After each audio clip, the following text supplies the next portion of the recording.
बोलो सतगुरुदेव की जय हो।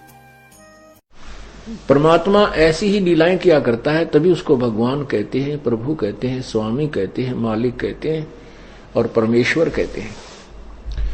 लेकिन कुछ एक अज्ञानियों ने, अज्ञानी ऋषियों महर्षियों ने, गुरुओं ने ये थ्योरी सेट कर दी कि भगवान ये जो लीलाएं हैं झूठी हैं। ऐसे भगवान बगैर किसी माता के कोई गर्भ से कोई नहीं बाहर आ सकता, कोई जन्म नहीं, ऐसे स्वयं नहीं प्रकट हो सकता। तो बहुत सा समाज इस बात पर आधारित हो चुका है कि बिल्कुल ठीक है, क्योंकि श्री राम माता से उत्पन्न हुए, श्री कृष्ण मां से उत्पन्न हुए। जितने भी हम जिनको भगवान की संज्ञा में गिनते हैं सभी मां से उत्पन्न हुए। इसलिए हमने ये भी सत्य मान लिया कि मां के बिना उत्पन्न कोई नहीं हो सकता। लेकिन भगवान कैसे किसे कहेंगे? परमात्मा उसी को कहा जाता है जो एक जन साधारण की क्रियाओं से अलग क्रियाएं करे। बोलो सतगुरुदेव की जय हो। पुण्यात्मा तुरंत समझ जाती हैं, और जो ढीठ आत्मा होती हैं वो नहीं मानते। उनको कितना प्रमाण दे ले, आंखों देख कर भी वो अपने अभिमान वश नहीं माना करते हैं, क्योंकि उनका स्वार्थ निहित होता, वो परमार्थ नहीं मांगते, ना वो आत्म कल्याण चाहते हैं। जो लोग सत्य को देखकर भी स्वीकार नहीं करते, नतमस्तक नहीं होते हैं, तो वो इंसान नहीं, वो शैतान की संज्ञा में आते हैं। जानबूझ साची तजय करे झूठ तेने, और ताकि संगत है प्रभु स्वपन में भी ना दे। बंदी छोड़ सतगुरु रामपाल जी महाराज जी की जय हो। परमेश्वर की सभी प्यारी आत्माओं को दास का सत्साहेब। पुण्यात्माओं, आज दास जिस विषय पर वीडियो बनाने जा रहा है वह विषय कलयुग की पिछली पीढ़ी में परमेश्वर कबीर साहिब जी के 8 सितंबर 1951 के दिन सतगुरु रूप में पुनः प्रकट होने को लेकर है। इस वीडियो में दास उन पॉइंट्स पर बिल्कुल भी चर्चा नहीं करेगा जिन पॉइंट्स को लेकर पिछले वर्ष यानी कि सन 2019 में सतगुरु प्रकट दिवस से पहले सतगुरु रामपाल जी महाराज जी के प्रकट होने के विषय में प्रमाणों सहित खुलासा किया जा चुका है। जैसे कि संत रामपाल जी महाराज जी यदि परमात्मा है तो शादी करवाकर स्त्री भोग क्यों किया? संत रामपाल जी महाराज जी यदि परमात्मा हैं तो उनका शरीर आप और हमारी तरह हाड़ मांस का क्यों दिखता है? संत रामपाल जी महाराज जी यदि परमात्मा हैं और प्रकट हुए हैं तो फिर उन्होंने माता पिता के संयोग से जन्म क्यों लिया? आदि आदि भगत भाइयों के अनेकों शंका भरे ऐसे पॉइंट्स थे जिनको परमात्मा ने दास को निमित्त बनाकर प्रमाणों सहित वीडियो बनवाकर डलवा दिया था। उन सभी वीडियोज का लिंक आप जी को इस वीडियो के डिस्क्रिप्शन बॉक्स में मिल जाएगा। लेकिन आज सन 2020 में सतगुरु प्रकट दिवस से पहले हम जो बातें परम पूज्य सतगुरु रामपाल जी महाराज जी के 8 सितंबर 1951 के दिन गांव धनाना जिला सोनीपत हरियाणा में प्रकट होने के विषय में करने जा रहे हैं, उन्हें बहुत ही ध्यान से सुनने और फिर मनन करने की आवश्यकता है, वरना इतना बड़ा धोखा खा जाओगे उसके बाद कुछ भी खाने और खोने को बचेगा ही नहीं।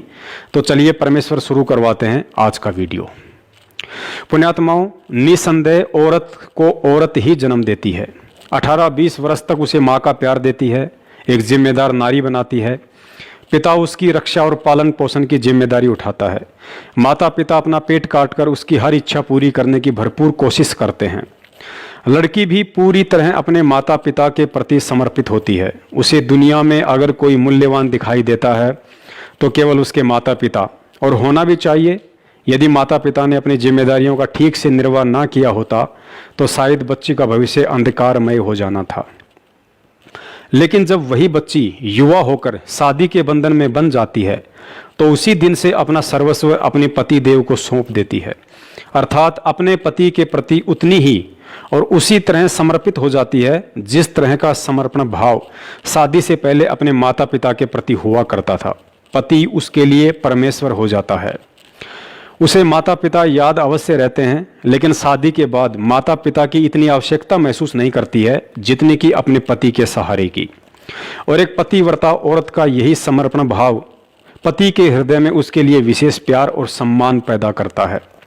और दूसरी तरफ यदि वही औरत शादी के बाद भी अपने माता पिता से मोह ना हटाकर निरंतर उन्हीं का चिंतन करती रहे, ससुराल में अपने मायके का ही गुणगान करती रहे, तो निश्चय ही ऐसी औरत अपने पति और सास ससुर के लिए सिरदर्द कहिए या फिर उपेक्षा की पात्र बनकर एक न एक दिन परिवार में कलह का कारण बन जाती है।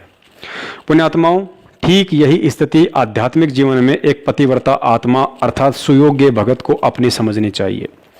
पूर्ण परमेश्वर कबीर साहिब जी हम सभी आत्माओं के माता पिता अर्थात जनक हैं, उत्पत्ति करता हैं। 84 लाख योनियों के चक्कर से बाहर निकालने के लिए मानव शरीर दिया और पालन पोषण के लिए सांसारिक माता पिता की व्यवस्था की। और जैसे ही हम आत्माएं शादी के लायक हुई अर्थात हमारा भक्ति संस्कार का समय आया तो अपने ही दूसरे स्वरूप सतगुरु के साथ सतनाम रूपी बंधन में बांध दिया और स्पष्ट आदेश भी दे दिया कि 7 दीप 9 खंड में गुरु से बड़ा ना कोई, करता करे ना कर सके, गुरु करे सो होए। अर्थात हे प्यारी आत्मा, जहाँ तक तेरे जीवन की डोर मेरे हाथ में थी वहाँ तक मैंने हर जिम्मेदारी को पूरा किया, लेकिन अब नाम दीक्षा के बाद तेरा मिलन सतगुरु के साथ हो गया है और सतगुरु से मिलन के बाद मेरा रोल खत्म हो जाता है। अब तेरे लिए इस 7 दीप और 9 खंड अर्थात 21 ब्रह्मांड में सतगुरु से बढ़कर और कोई नहीं है। आज के बाद मैं कर्ता अर्थात कबीर भगवान भी तेरी किस्मत का निर्णय नहीं कर सकूंगा। अब तो तेरा वर्तमान, भूत और भविष्य का फैसला सतगुरु के हाथ में है।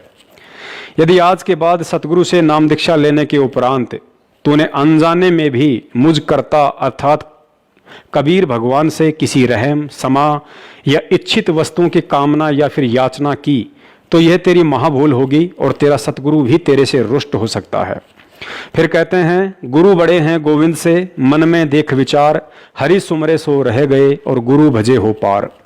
अर्थात ऊपर इतना कुछ जानने के बाद भी तुझे ये भली भांति समझ में आ जाना चाहिए कि सतगुरु से नाम दीक्षा के बाद गोविंद अर्थात कबीर के घर से तू पराई हो चुकी है।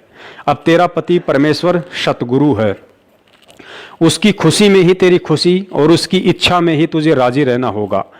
और चाहे किसी भी प्रकार की सांसारिक डिमांड हो या आध्यात्मिक, उन सब के लिए मुझ कबीर से उम्मीद छोड़कर सतगुरु से ही लगानी होगी और मन में सदा यही दास भाव रखना होगा कि कुत्ता हूँ गुरुदेव का, पवन दास का नाम, गले प्रेम की जेवड़ी, जहाँ खींचो तहाँ जाऊं, तो करो तो बावड़ूं, दूर दूर करो तो जाऊं, जो राखूं त्यों ही रहूं और जो देवो सो खाऊं। पुण्यात्माओं, कुछ आत्माओं को आज भी सच्चे सतगुरु की शरण और तत्व ज्ञान मिलने के बाद भी अपने कमजोर भक्ति संस्कार की वजह से सतगुरु और परमात्मा के बीच की रहस्यमय दूरी सदा खटकती रहती है। ऐसी आत्माएं सदैव सतगुरु और परमात्मा को 2 रूप में देखती हैं। उन्हें लगता है कि असल में परमात्मा तो वो है जो सतलोक में रहता है, जो 650 साल पहले बनारस में कबीर रूप में आए थे, और सतगुरु तो उनका कोई प्रतिनिधि, पैगंबर या संदेश वाहक होता है जो कुछ सीमित शक्तियों के साथ काल लोक में परमात्मा कबीर साहिब जी के आदेशों से उनकी आत्माओं को भक्ति मार्ग समझाने के लिए आता है। पुण्यात्माओं, भक्ति मार्ग में भगत की यही वो सबसे बड़ी भूल होती है जो बार बार सतगुरु की शरण मिलने के बाद भी उसे सतलोक नहीं जाने देती है। और जब तक इस तत्व ज्ञान को आधार बनाकर एक भगत का गुरु और गोविंद को 2 अलग अलग समझने वाला भाव और भेद अंतःकरण से बिल्कुल समाप्त नहीं हो जाता, तब तक वह आत्मा यही 84 के बंधन में चक्कर काटती रहेगी, भले ही उससे सच्चा सतगुरु और सारनाम भी क्यों ना मिल गया हो। 650 साल पहले जब परमेश्वर कबीर साहिब जी सतगुरु रूप में 120 वर्ष तक रहे तो बार बार यही संदेशा देते रहे कि गुरु गोविंद 2 नहीं भाई, और 2 समझे वो 2 जग जाही, 2 जग नरक को कहते हैं। आज भी संगत में से 90% भगत भाई बहन एक बहुत बड़ी गलती कर रहे हैं। हमें लगता है कि पूर्ण परमात्मा कबीर साहिब जी का असली स्वरूप एकमात्र वही दाढ़ी मूछ वाला है जिस स्वरूप में वह परमात्मा बनारस में 120 वर्ष तक लीला करके गए थे। और उससे भी बड़ी गलती हम लोग हर वर्ष जून के महीने में उसी दाढ़ी मूछ वाले स्वरूप को परमात्मा का असली स्वरूप समझते हुए उनका प्रगट दिवस मनाकर कर रहे हैं। जबकि सतगुरु रामपाल जी महाराज जी ने पिछले 27 वर्षों से अनमोल तत्व ज्ञान देकर सैकड़ों बार हमारा यही भ्रम निवारण किया था कि आप लोग कबीर परमात्मा की जो ये फोटो देख रहे हैं यह उनका असली स्वरूप नहीं है। वे तो ना जाने कितने ही रूप धारण करके यहाँ आते रहते हैं। कबीर परमात्मा को किसी फोटो से नहीं बल्कि ज्ञान को आधार बनाकर पहचाना जा सकता है कि आज वे किस रूप में विद्यमान हैं। पुण्यात्माओं, देश काल और परिस्थिति अनुसार पूर्ण परमेश्वर कबीर साहिब जी अपनी प्यारी आत्माओं को सत भक्ति से परिचित करवाने के लिए सतगुरु व तत्वदर्शी संत के चोले में यहाँ आते रहते हैं और अपनी वाणी में भी कहते हैं कि सुख मेटे और दुख का दाता, पूर्ण ब्रह्म है आप विधाता, जब चाहे चोला धर आता, हुआ सुल्तानी के खवास बधाई में बांटूंगी। अतः सतगुरु से तत्व ज्ञान लेने के बाद हमने भी इस ज्ञान को बहुत गहराई से समझना पड़ेगा, तभी समझ में आएगा कि वास्तव में वर्तमान में असली कबीर कौन है। क्योंकि 21 ब्रह्मांड का स्वामी काल निरंजन जब 1000 भिन्न भिन्न स्वरूप एक बार में बना सकता है, 7 संख्य ब्रह्मांड का स्वामी अक्षर पुरुष 10,000 भिन्न भिन्न रूप एक बार में बना सकता है, तो वह असंख्य ब्रह्मांड का स्वामी पूर्ण परमेश्वर कबीर साहिब क्या नहीं कर सकता। वह तो प्रत्येक आत्मा के साथ एक ही समय में असंख्य रूप बनाकर खड़ा हो सकता है। सुनिए सतगुरुदेव जी के मुख कमल से, जिसमें उन्होंने ज्ञानी आत्माओं के लिए स्पष्ट इशारा और प्रतिवर्ष जून के महीने में कबीर साहिब जी के दाढ़ी मूंछ वाले स्वरूप को ही परमात्मा का वास्तविक स्वरूप जानकर कबीर प्रगट दिवस मनाने वाली भोली आत्माओं को यह कहते हुए समझाने में कोई कसर नहीं छोड़ी है कि आप जो यह चित्र देख रहे हैं, यह परमात्मा का वास्तविक रूप नहीं है। वे तो जब चाहे कोई भी रूप धारण करके आ सकते हैं। तो उस परमात्मा ने अपने इस दास को भेजा, तो ये क्या बताना चाहते हैं कि आपका भाव अपने सतगुरु के प्रति भगवान तुल्य हो, तब आप सफल होंगे। अब पुण्यात्माओं, अब तो ये दास बैठा है, यदि यहाँ परमात्मा इसी मानव शरीर तो है ही उनका, क्योंकि बनारस में 120 वर्ष रहे, और अब भी वो आ जाते। जो हम चित्र देखते हैं प्रभु का, ऐसा चित्र नहीं है। वो तो ना जाने कितने स्वरूप है उस मालिक के, वो किसी भी रूप में आकर के अपना ज्ञान बताता है, अपनी प्यारी आत्माओं को अपने चरणों में लगा के भक्ति करवा के सतलोक ले जाता है। अब आज हम भगवान की तलाश कर रहे हैं, और परमात्मा क्या अनमोल वस्तु है, क्या अनमोल है, कितना उसके अंदर गुण है। यदि आज हमें वो मिल जाए, आपके सामने आ जाए, तो आपकी क्या स्थिति होगी। एक बार सोचना, जो भक्त आत्माएं हैं गहराई से सोचे। अब जैसे भूखे को भोजन सामने मिल जाए और निर्धन को सामने धन की थैली नजर आवे, तो कैसी तड़फ होगी उसकी। प्यासे को पानी मिल जावे तो कैसी श्रद्धा करेगा, टूट कर पड़ेगा उसके ऊपर। धन है तो ठाकर सीने का न्यू देख कर भाग लेगा, छुपा दूंगी तो इसने कोई देख ना ले। और सामने भोजन है तो ऐसी सब टूट के पड़ जाएगा, फटाफट खाएगा, अपनी जान बचाएगा। ऐसे ही हमें जब परमात्मा आज मिल जाए, आपके सामने आ जाए, क्योंकि हम उसी की तलाश में तो भटक रहे हैं, तो आपकी कैसी श्रद्धा होगी, ये आप अपने अपने सतर से सोच सकते हैं।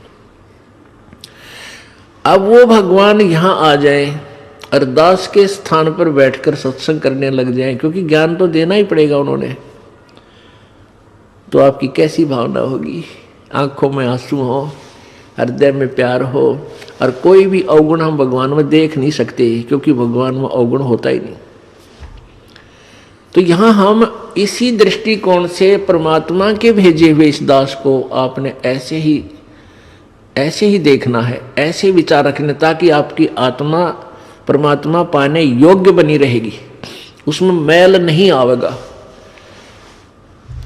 अब जैसे हमने परमात्मा पाना है, तो गुरु जी को भगवान स्वीकार करना होगा। परमात्मा को एज ए गॉड ट्रीट करना पड़ेगा, तब ही हम निर्मल होंगे, हमारे अंदर आधीनी श्रद्धा बनी रहेगी। अब एक गणित के अंदर एक प्रश्न आता है ऋण का, लोन का। उसमें क्या होता है कि मूल धन ज्ञात करना होता है, और वो मूलधन लाखों और करोड़ों की संख्या का होता है। उस लाखों करोड़ों की संख्या के मूल राशि को ज्ञात करने के लिए, प्राप्त करने के लिए हमने सपोज करना पड़ता है, मानना पड़ता है। मान लीजिए मूलधन 100 रुपये, उस 100 रुपये मूलधन को मानकर हम उस ओरिजिनल वास्तविक उस करोड़ों और लाखों वाले मूलधन को प्राप्त कर सकते, अन्यथा हम उसका कोई और हल कर ही नहीं सकते, उसको प्राप्ति कर ही नहीं सकते। इसी प्रकार वो परमात्मा तो अथाह है, बहुमूल्य है, उसकी कोई कीमत को नहीं, वो तो मालिक है, समर्थ है। उस समर्थ भगवान को पाने के लिए हमने गुरुजी को मानना पड़ेगा। ये भगवान मान लो, गुरुजी भगवान परमात्मा।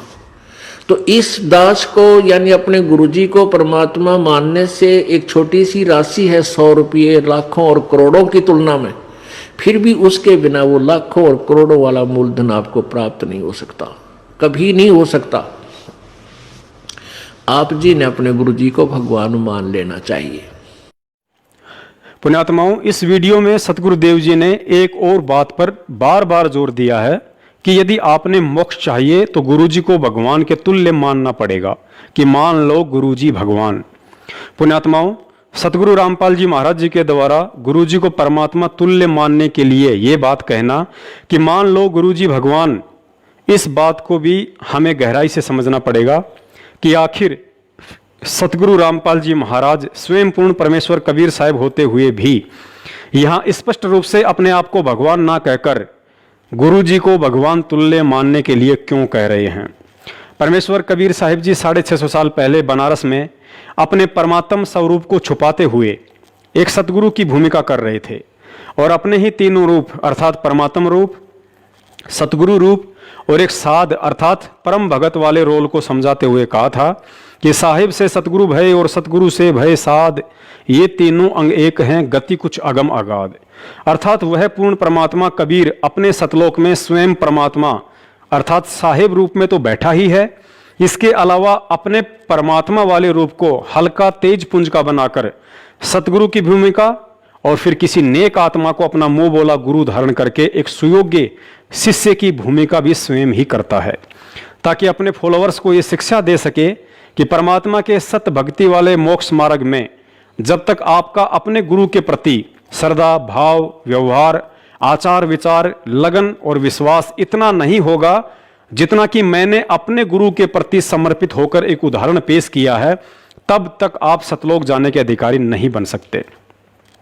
अतः सतगुरु रामपाल जी महाराज जी के द्वारा स्पष्ट रूप से अपने आप को भगवान होते हुए भी भगवान ना कहकर यह कहना कि आपने गुरुजी को भगवान तुल्य मानना पड़ेगा, इसके पीछे का मुख्य कारण यही है कि उपरोक्त वाणी के अनुसार वे स्वयं परमात्मा और सतगुरु वाली भूमिका के साथ साथ एक सुयोग्य परम भगत का भी रोल कर रहे हैं और भगत के रोल में अपने आप को स्पष्ट रूप से भगवान ना बताकर ज्ञानी आत्माओं के लिए इशारा कर दिया कि आपने गुरुजी को भगवान तुल्य मानना पड़ेगा।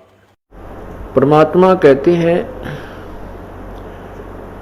वो स्वयं ही यहाँ पर तत्वदर्शी संत बनकर आते हैं और अनजान संतों और ऋषि महर्षियों के द्वारा जो भक्ति का स्वरूप बिगाड़ दिया जाता है उसको स्वस्थ करने के लिए आते हैं। वो स्वयं ही परमात्मा होते हैं, वो परम अक्षर ब्रह्म वो स्वयं है, वही संत रूप धारण करते हैं, वही एक परम भक्त की भी भूमिका करते हैं।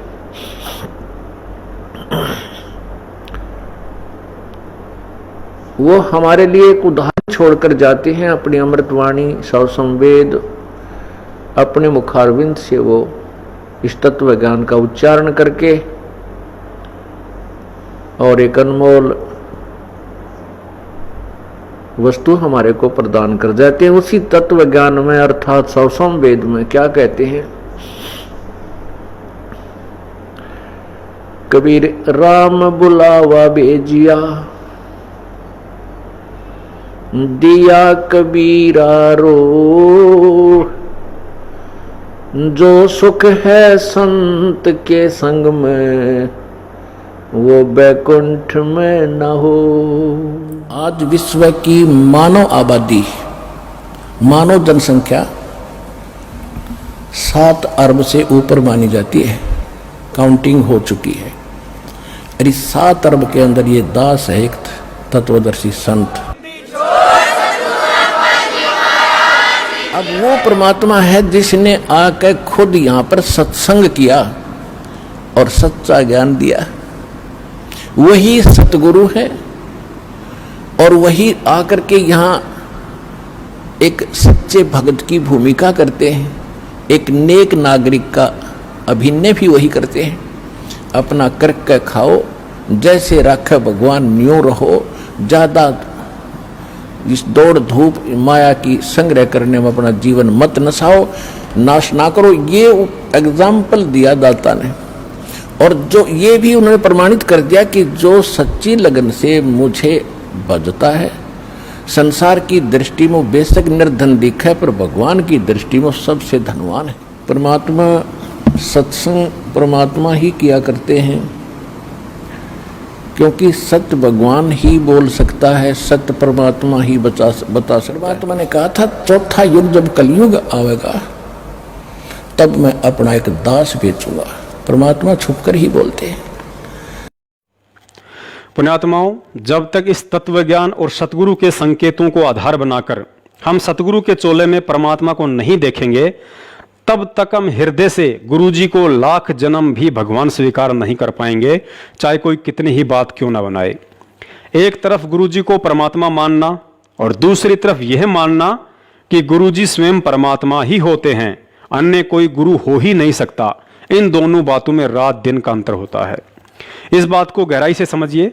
गुरुजी ने एक सत्संग में बताया कि जब आप यह शरीर छोड़ोगे तो त्रिकुटी पर मुझ रामपाल दास अर्थात गुरुजी के रूप में आपको परमात्मा कबीर साहिब जी मिलेंगे, और वह परमात्मा आपकी परीक्षा लेगा कि आपका अपने गुरुजी के प्रति कितना भाव है और आप उन्हें कितना समझ पाए।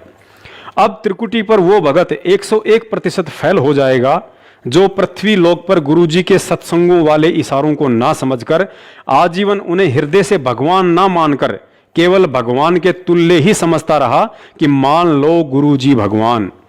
और वह सुयोग्य शिष्य त्रिकुटी पर 101% पास हो जाएगा जिसने गुरुजी को पृथ्वी लोक पर भगवान के तुल्य नहीं बल्कि स्वयं भगवान ही माना था कि गुरुदेव के अलावा अन्य कोई भगवान होता ही नहीं है। पुण्यात्माओं, इसीलिए परमात्माओं को सतगुरु रूप में प्रकट होकर प्रचलित लोक वेद से हटकर तत्व ज्ञान देने की आवश्यकता पड़ती है, ताकि ये आत्माएं सतलोक जाने के मार्ग में कहीं भी धोखा खाने से बचें। तत्व ज्ञान में गुरुजी ने सैकड़ों बार समझाया कि पृथ्वी पर तुम्हारे स्थूल शरीर से भक्ति का अभ्यास करवाया जा रहा है, क्योंकि शरीर छोड़ने से पहले साधक का अपने गुरु के प्रति जो भाव और श्रद्धा स्थूल शरीर में होती है, शरीर त्यागने के बाद वैसी की वैसी भावना सूक्ष्म शरीर में बनी रहती है। अर्थात त्रिकुटी पर उसी आत्मा को सतगुरु रामपाल जी महाराज जी के रूप में परमात्मा कबीर साहिब जी दर्शन देंगे, जो आत्मा पृथ्वी लोक पर इस स्थूल शरीर से उन्हें परमात्मा के रूप में देख रही होगी। अन्यथा सतगुरु रूप या कबीर रूप में काल निरंजन दर्शन देकर अपने साथ ले जाएगा। अतः कहने का मतलब यह है कि हमने तन मन और इस तत्व ज्ञान को आधार बनाकर सतगुरु रामपाल जी महाराज जी को 8 सितंबर 1951 के दिन भारतवर्ष की पवित्र भूमि पर हृदय से प्रकट परमात्मा जानकर 8 सितंबर के दिन केवल उन्हीं का प्रकट दिवस मनाना है, ना कि कबीर साहिब जी की 650 साल वर्ष पुरानी फोटो का। और जब तक अज्ञानता के चलते इस स्थूल शरीर में हम कबीर साहिब जी की दाढ़ी मूंछ वाली फोटो को परमात्मा मानकर उनका प्रगट दिवस मनाते रहे और सतगुरु रामपाल जी महाराज जी को केवल एक संत या सतगुरु समझते हुए यूं ही टाइम पास करते रहे, तो परमात्मा के विधान अनुसार स्थूल शरीर त्यागने के बाद सूक्ष्म शरीर में भी हमारे यही भाव रहेंगे। अर्थात त्रिकुटी पर भी हम परमात्मा तो कबीर साहिब जी को मानेंगे और सतगुरु को केवल एक सामान्य संत, क्योंकि गुरुजी ने बताया कि जब आपका स्थूल शरीर त्यागने का समय आएगा तो वह एक सौपन की भांति होगा। अर्थात आपको पता भी नहीं चलेगा कि मैं अपना मिट्टी का चोला छोड़ रहा हूं। और जब पता ही नहीं चलेगा कि मैं अपना शरीर छोड़ चुका हूं, तो त्रिकुटी पर सूक्ष्म शरीर में हम वो सभी गलतियां कर बैठेंगे जो गलतियां हम आज यहां इस मिट्टी के चोले में कबीर प्रगट दिवस मनाकर एक फोटो को परमात्मा मानने की भूल कर रहे हैं। बोलो सतगुरुदेव की जय हो। कबीर ये माया अटपटी सब गट आण अड़ी, और किस किस न समझाऊं या कुआ भांग पड़ी। तो यहाँ हम सभी एक का कुएं का भांग पिए फिर रहे। वो परमात्मा आता है, हम उसके भी जूते मारते हैं, उसको बुरा कहते हैं, इन नकलियों को स्वीकार करें बैठे हैं जो आसपास भी नहीं भगवान के। ये अब कहने का दास का तात्पर्य है कि इस दास के स्थान पर ये सोच लो परमात्मा बैठे हैं, और फिर हम कैसे व्यवहार करेंगे उस भगवान से जिसके लिए हम तड़प रहे हैं। ऋषियों ने शरीर गाल दिए भगवान पाने के लिए, यदि वो मिल जाए तो हम उसका कैसे व्यवहार करेंगे। तो ये आपने रिहर्सल करनी पड़ेगी। इस दास को डला समझ लो, एक पत्थर समझ लो बोलता हुआ, लेकिन यहां नो सोच लो हम भगवान से मिलने जा रहे हैं। तो जैसा व्यवहार आप यहां करोगे ऐसा ही स्वप्न में आपका बनेगा। मृत्यु के बाद आपको ऐसा होगा जैसे स्वप्न, और वहां भगवान दास के रूप में पहले आपकी परीक्षा लेगा, बाद में ऊपर सिलेक्ट करेगा, ले जाएगा सतलोक। तो वहां जैसी भावना, जैसा अच्छा या बुरे विचार आपके इस दास के प्रति होंगे, आपके मस्तिष्क पर लिखे आएंगे वहां पर, क्योंकि वहां कोई रोल ना चल रहा है। यहां तो हम 100 बात छुपा ले, आपके मस्तिष्क पर लिखे आएंगे रिजेक्टेड और सिलेक्टेड। कहने की जरूरत को नहीं, बस वहां तो न्यू करना भगवान ने, फिर रह जाओगे वहीं से। फिर ठीक है, आपने जो भक्ति की है पहले, तो यदि गुरुजी के प्रति आपकी आस्था एज ए गॉड नहीं है तो भक्ति आपकी बनाए को नहीं, भक्ति चलेगी ही नहीं। बोलो सतगुरुदेव की जय हो। परमात्मा कहते हैं राम नाम रटते रहो, राम नाम रटते रहो जब तक घट में प्राण। आखिरी सांस तक सभी ये सिमरण करना पड़ेगा, क्योंकि हमारा श्वास से सिमरण चलता है, वो सतनाम होता है, और उसका अंतिम सांस तक जाप करने से ही हम परमात्मा प्राप्त होते हैं। अंत समय में सांस सुमरण जब होगा जब हम पहले अभ्यास कर रहे होंगे। अब जैसे कोई दिन में केले बेच रहा रेडी पर, सारा दिन करता ले लो 10 के 20, 10 के 20, 10 के 12 के 8, 12 के 8 बढ़िया।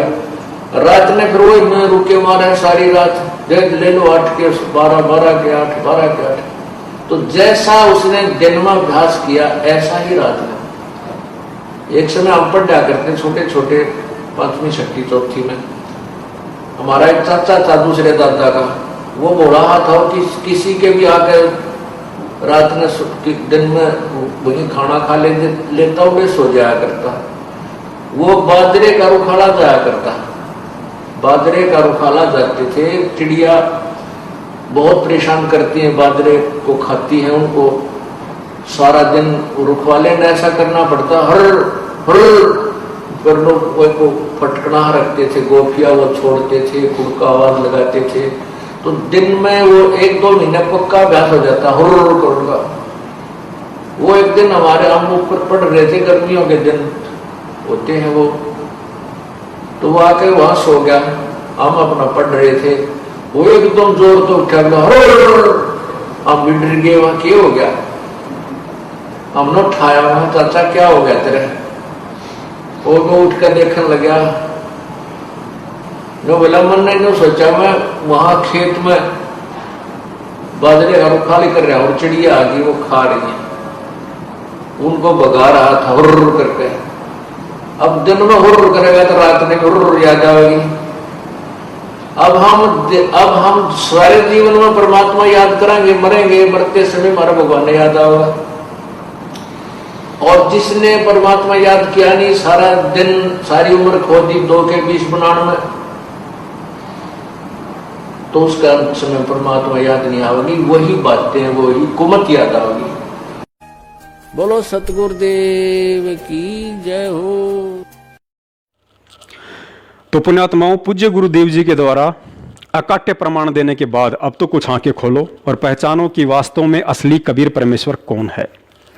गुरुजी ने अपने मुख कमल से यह तो साबित कर ही दिया कि 650 साल पहले वाला चित्र कबीर परमेश्वर जी का असली स्वरूप नहीं है। और दूसरी तरफ यह भी कह रहे हैं कि जब आप त्रिकुटी पर जाओगे तो वहां भी परमात्मा आपको मुझदास अर्थात संत रामपाल जी महाराज जी के रूप में ही दर्शन देंगे और सतलोक लेकर जाएंगे। तो फिर विचार करो कि कबीर भगवान कैसा है, उनकी शकल कैसी है और उनको देखा किसने? नहीं समझे? अरे भाई, सतगुरुदेव जी ने साबित कर दिया कि मैं ही परमात्मा कबीर साहिब हूं। यदि त्रिकुटी पर भी हमें वह कबीर परमात्मा सतगुरु रामपाल जी महाराज जी के ही रूप में दर्शन देंगे तो फिर विचार करने की बात है कि आज पृथ्वी पर उनके रूप में स्वयं कबीर परमात्मा ही हमारे सतगुरु बनकर हमें ज्ञान और भक्ति दे रहे हैं। पुण्यात्माओं, तत्वदर्शी संत से नाम उपदेश लेने के बाद जिस व्यक्ति को अभी तक सतगुरु की परिभाषा का भी ज्ञान नहीं हुआ तो समझो वह व्यक्ति अभी संशय में है। और संशय के विषय में गुरुदेव जी ने बताया कि संशय शोक सराय में सूतक दिन राती, जीवित जग में जूते पड़े फिर यम तोड़ेंगे छाती। अर्थात भक्ति मार्ग की किसी भी क्रिया में यदि आपको जरा भी संशय या शंका रह गई तो ना ही आपको वह शंका यहां चैन से जीने देगी और ना ही मरने के बाद मोक्ष प्राप्त होने देगी। अर्थात जीते जीतो कर्म की मार के जूते पड़ेंगे ही पड़ेंगे। शरीर त्यागने के बाद यमदूतों के हाथ लगोगे और तुम्हारी छाती तोड़ी जाएगी, अर्थात मुकदरों से पीटे जाओगे। सतगुरु की परिभाषा को समझाते हुए गुरुदेव जी ने बताया कि ना सतगुरु जननी जने जाके माना बाप, पिंड भ्रमण से रहित है ना वहां तीनों ताप। अर्थात जो सतगुरु होगा वह माता पिता से जन्म नहीं लेता है, वह प्रकट परमात्मा होता है तथा उनका शरीर तेज पुंज का होता है, पंच भौतिक नहीं। पुण्यात्माओं, परमेश्वर की वाणी कभी भी गलत सिद्ध नहीं हो सकती है। अतः उपरोक्त अमृत वाणी में सतगुरु की परिभाषा के अनुसार जो आत्माएं सतगुरु रामपाल जी महाराज जी को माता पिता से जन्म लिया हुआ मानती हैं तो ऐसी आत्माओं को कोई अधिकार नहीं है कि वे संत रामपाल जी महाराज जी को सतगुरु कहकर संबोधित करें और उनका झूठा जयकारा लगाएं कि बंदी छोड़ सतगुरु रामपाल जी महाराज जी की जय हो। और जो आत्माएं उन्हें माता पिता से जन्म लिया हुआ ना मानकर यदि प्रकट हुआ मानती हैं तो फिर ऐसी आत्माओं को कोई अधिकार नहीं है कि सतगुरु रूप में प्रकट परमात्मा संत रामपाल जी महाराज जी के अलावा कबीर जी की फोटो का कबीर प्रगट दिवस मनाएं। और यदि फिर भी मनाती हैं तो जाहिर सी बात है वे आत्माएं तत्व ज्ञान के अभाव में अभी तक गुरु और गोविंद अर्थात सतगुरु रामपाल जी महाराज और कबीर साहिब जी को दो अलग अलग रूप में देख रही हैं। और ऐसी आत्माओं के लिए परमात्मा ने अपनी वाणी में स्पष्ट कहा है कि गुरु गोविंद दो नहीं भाई, और दो समझे वो दो जग अर्थात नरक में जाही। गुरु और परमात्मा में कोई अंतर नहीं होता जब तक दो समझ कर चाल। ऐसा कबीर साहब कहते हैं वो कुत्ते की दुनिया चाल। गुरु परमात्मा स्वरूप समझना चाहिए जिसने आपको वो अनमोल चीज दी जिससे आपकी लत 84 मिटेगी।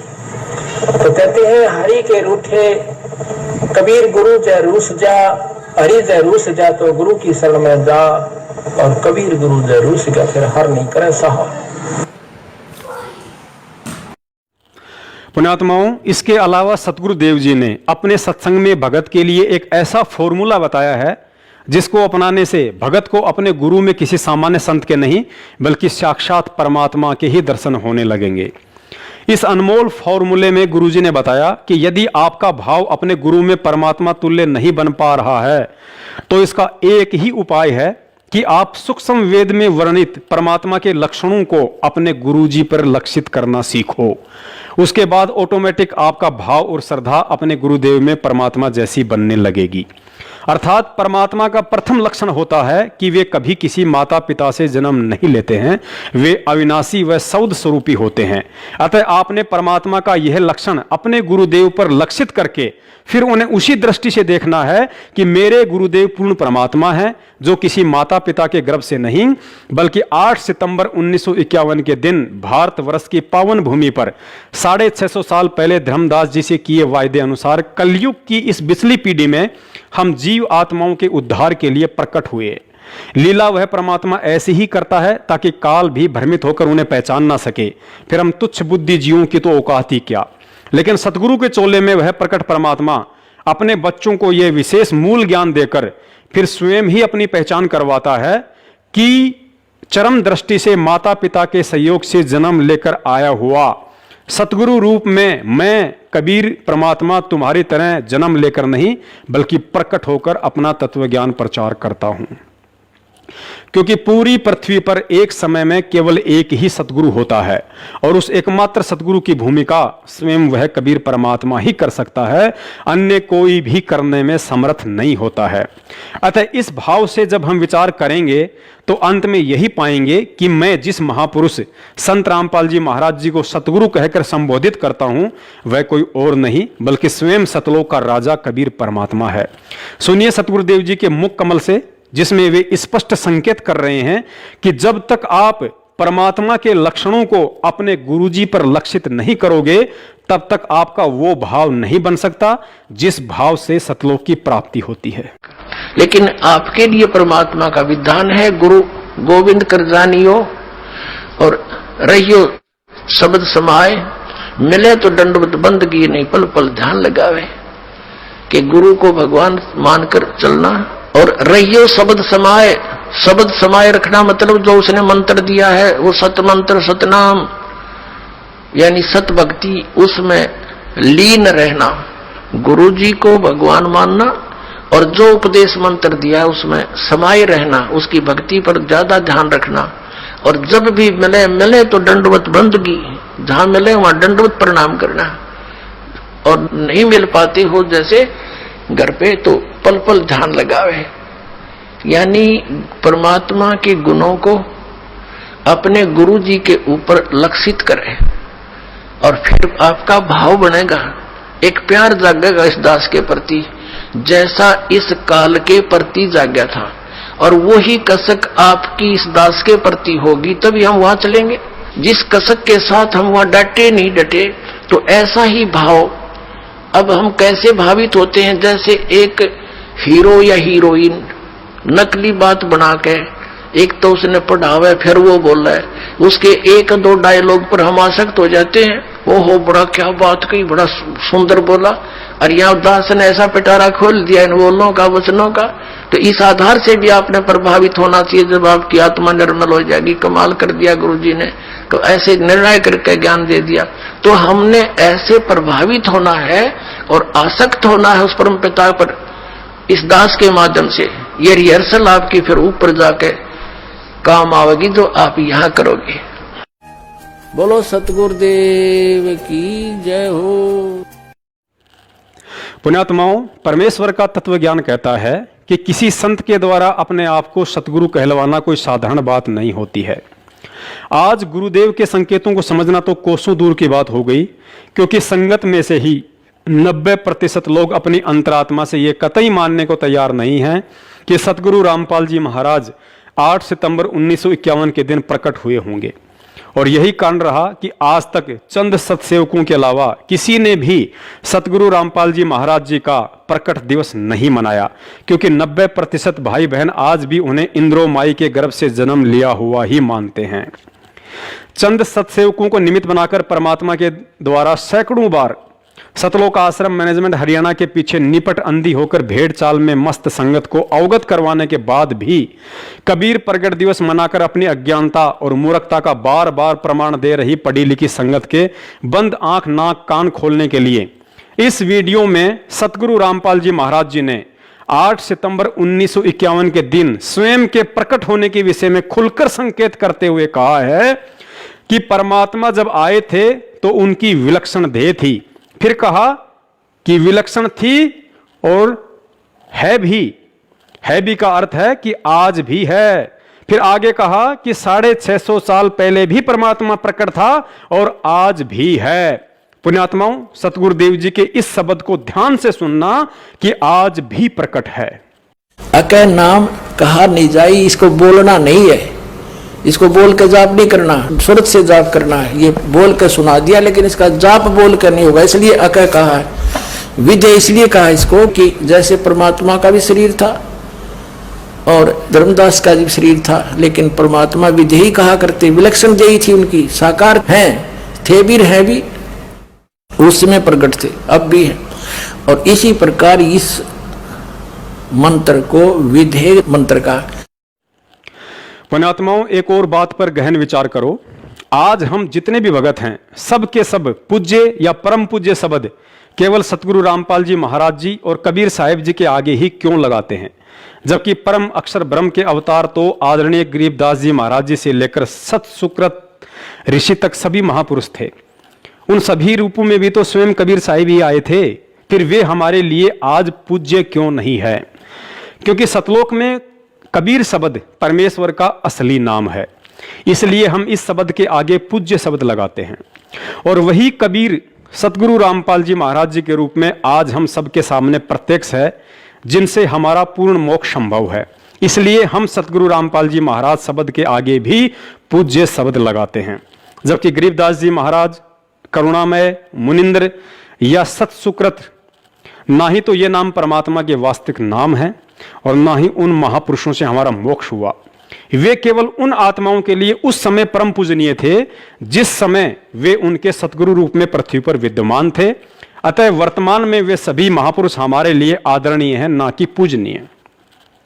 इसके अलावा पुण्यात्माओं, हम रोज संध्या आरती करते हैं और संध्या आरती के अंत में गुरुदेव भगवान का अंग आता है, यानी हम अपने गुरुदेव के सन्मुख उनसे प्रार्थना करते हैं और कहते हैं कि अवगुण किए घनेरे फिर भी भले बुरे हम तेरे, दास को जान के निपट नादान मोहे बख्श दियो अविनाशी।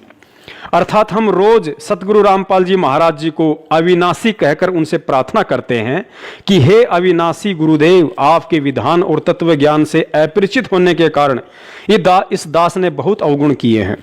अतः अनजाने में हुए उन अवगुणों के लिए मुझ दास को बख्शने की कृपा करें। रोजाना संध्या आरती करने वाले और रोज अपने गुरुदेव को अविनाशी कहने वाले, अर्थात जिसका कभी नाश ना हो, जो अजर अमर हो, ऐसी महिमा करने वाली आत्माओं ने क्या कभी विचार किया है कि अविनाशी कभी माता पिता के गर्भ से जन्म नहीं लेता? जिसने पूरी दुनिया की माताओं को अपने शब्द से उत्पन्न किया हो, फिर भला दुनिया में ऐसी कौन सी माँ है जो उस अविनाशी सतगुरु रामपाल जी महाराज जी अर्थात कबीर साहिब जी को एक सेकंड के लिए भी अपने कोख में रखने में समर्थ हो? पुण्यात्माओं, जो गलती आज से 250 साल पहले आदरणीय गरीबदास जी महाराज जी को लेकर छुड़ाने वाले कर चुके हैं, वो गलती आज हमने भूल कर भी नहीं दोहरानी है। क्योंकि लगभग 250 वर्ष पहले परमेश्वर कबीर साहिब जी आदरणीय गरीबदास जी महाराज जी के चोले में सतगुरु रामपाल जी महाराज जी की भांति एक साधारण जाट किसान परिवार में आए थे। शादी भी करवाई, उनके 6 बच्चे भी थे, खाना भी खाया करते थे, खेतों में काम भी किया करते थे और तत्व ज्ञान का उपदेश भी किया करते थे। इसी के चलते आजीवन छुड़ाने वालों ने उनका उपहास उड़ाया, उन्हें छोरी का छोरा और कभी बावलिया कहकर संबोधित किया। लेकिन उनके द्वारा रचित आदरणीय सदग्रंथ साहिब की भूमिका में लिखा हुआ है कि जब उन्होंने शरीर छोड़ने की लीला की तो उनकी चिता से अस्थियां नहीं मिली। उसके बाद गांव वाले और उनके परिवार वालों ने बहुत ही प्रायश्चित किया और कहने लगी कि महाराज जी तो स्वयं परमात्मा थे, उनका तो तेजपुंज का शरीर था, वे तो सौद स्वरूपी थे और आज छुड़ाने में उनकी सूखी महिमा मंडन और यादगार में एक भव्य मंदिर का लठ गड़वा दिया जिसका कोई लाभ नहीं है। आदरणीय गरीबदास जी महाराज जी के चोले में साक्षात कबीर साहिब जी के होने का प्रमाण स्वयं आज सतगुरुदेव रामपाल जी महाराज जी ने भी अपने शब्दों में दिया है कि मूर्ख मनवा काल की चिंता क्यों सताती है, सतगुरु अपना साथी है। सत्य पुरुष ने छुड़ानी में बलराम की गऊ चराई, गंगा जी को प्रकट कर रानी मात नुभाई। भाई अद्भुत लीला आप दिखाई, दुनिया ना समझ पाती है, सतगुरु अपना साथी है। अर्थात सत्य पुरुष यानी कि स्वयं कबीर साहिब जी ने ही गरीबदास बालक रूप में बलराम जी की गऊ चराने की अद्भुत लीला की थी, लेकिन दुनिया उन्हें समझ नहीं पाई। तो पुण्यात्माओं, आप अपना आंकलन स्वयं कर लेना कि कहीं आप भी सतगुरु रामपाल जी महाराज जी को आदरणीय गरीबदास जी महाराज जी के गांव और परिवार वालों की तरह इंद्रो माई का बेटा, अनारो माई का पति, अंजू मंजू का पापा और महेंद्र का भाई मानकर गलती तो नहीं कर रहे हैं? कहीं ऐसा तो नहीं कि आज इस अविनाशी प्रकट परमात्मा सतगुरु रामपाल जी महाराज जी के रहते सहते तो कबीर जी की फोटो का प्रकट दिवस और कल को उनके सतलोक जाने के बाद फिर मूर्खों की भांति ये कहकर कि सतगुरु रामपाल जी महाराज जी तो पूर्ण परमात्मा थे, उनका तेजपुंज का शरीर था, हमें हर साल 8 सितंबर को उनका प्रगट दिवस मनाना चाहिए, उनके नाम से बरवाला में एक बहुत बड़े मंदिर का लठ गड़वाना चाहिए। अगर आपने इतने प्रमाण देखकर भी उनको जीते जी पहचान कर 8 सितंबर के दिन सतगुरु प्रगट दिवस नहीं मनाया तो धिक्कार है आपके इस मानव जीवन पर। मूर्ख से मूर्ख इंसान जिसे भयंकर भूख लगी हो, ऐसी स्थिति में यदि उसके सामने एक थाली में आम और दूसरी थाली में मिट्टी से बनी आम की मूर्ति या आम का चित्र रख दिया जाए तो वह मूर्ख से मूर्ख व्यक्ति भी अपनी भूख शांत करने के लिए ओरिजिनल आम ही खाएगा, ना कि मिट्टी से बना आम या फिर आम का चित्र। तो जिन पुण्य आत्माओं को कलयुग की इस बिसली पीढ़ी में मोक्ष की भूख है, जिन्हें सतलोक जानने की तड़प है, उस आत्मा के सामने एक तरफ साक्षात गुरु खड़ा हो और दूसरी तरफ गोविंद का चित्र रख दिया जाए और कहे कि आप पहले किसका प्रगट दिवस मनाओगे, किसकी पूजा करोगे, ऐसी स्थिति में समझदार आत्मा तो तुरंत परमात्मा का विधान याद कर लेगी कि 7 दीप 9 खंड में गुरु से बड़ा ना कोई, करता करे ना कर सके, गुरु करे सो होए। कबीर गुरु गोविंद दोनों खड़े, कांके लागू पाए, और बलिहारी गुरु आपना जिन गोविंद दियो बताए। लेकिन तत्व ज्ञान लेने के बाद भी 90% भाई बहन उस 650 साल पुराने कबीर जी के चित्र को परमात्मा समझकर उसका प्रगट दिवस मना रहे हैं, जिसके विषय में सतगुरुदेव जी ने अपने सत्संग में स्पष्ट कर दिया कि आप जो ये चित्र देख रहे हैं ये प्रभु का असली चित्र नहीं है, वे तो ना जाने कितने ही स्वरूप धारण करके यहां आते रहते हैं। जो हम चित्र देखते हैं प्रभु का, ऐसा चित्र नहीं है। वो तो ना जाने कितने स्वरूप हैं उस मालिक के, वो किसी भी रूप में आकर के अपना ज्ञान बताता है, अपनी प्यारी आत्माओं को अपने चरणों में लगा के भक्ति करवा के सतलोक ले जाता है। पुण्यात्माओं, जब परमेश्वर कबीर साहिब जी अपनी प्यारी आत्माओं को सतलोक ले जाने के लिए सतगुरु रूप में इस पृथ्वी पर आते हैं तो उस स्थिति के विषय में आदरणीय गरीबदास जी महाराज जी ने बेहद कलम तोड़ व्याख्या की है। और यदि आज सतगुरु रामपाल जी महाराज जी से अनमोल तत्व ज्ञान लेने के बाद भी हमने इन वाणियों के मर्म को सही से नहीं जाना तो जाहिर सी बात है भगत होकर भी हम कुत्ते की योनि में जाने से स्वयं वह परमात्मा भी नहीं बचा पाएगा। वाणी है, कबीर गुरु को मानुष जो गिने, करे चरणा अमृत को पान, ते नर नरक में जाएंगे, जन्म जन्म होए समान। वाणी एक बार फिर ध्यान से सुन लीजिए। कबीर गुरु को मानुष जो गिने, करे चरणा अमृत को पान, ते नर नरक में जाएंगे, जन्म जन्म होवे समान।